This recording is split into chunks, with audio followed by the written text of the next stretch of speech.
Hi hello ಎಲ್ಲರಿಗೂ ನಮಸ್ಕಾರ. ಈ ಒಂದು ದೇವಸ್ಥಾನದಲ್ಲಿ ನೀವು ಊಟ ಮಾಡಿದ್ರೆ ಲೈಫ್ ಟೈಮ್ ನೆನಪಲ್ಲೇ ಉಳಿಯುತ್ತೆ. ನಂಗೆ ಗೊತ್ತಿರೋ ಹಾಗೆ ಕರ್ನಾಟಕದ ಯಾವ ದೇವಸ್ಥಾನದಲ್ಲೂ ಅನ್ನ ಪ್ರಸಾದಕ್ಕೆ ಇಷ್ಟೊಂದು ಐಟಮ್ಸ್ ಬಡ್ಸಲ್ಲ. ಇಲ್ಲಿ ಡೈಲಿ ಹಬ್ಬದ ಊಟ ಅಂತಾನೆ ಹೇಳ್ಬೋದು.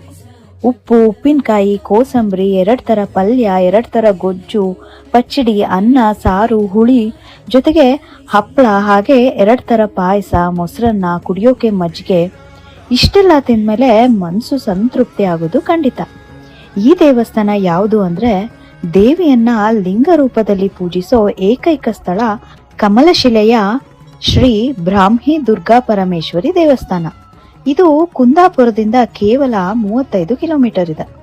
ನೀವೇನಾದ್ರೂ ಉಡುಪಿ, ಕುಂದಾಪುರಕ್ಕೆ ಹೋದ್ರೆ ಇಲ್ಲಿಗೆ ಒಮ್ಮೆ ಭೇಟಿ ಕೊಡಿ. ಹಾಗೆ ಫುಡ್ ಲವ್ ಸ್ಟೋರಿನ ಫಾಲೋ ಮಾಡೋದು ಮರಿಬೇಡಿ.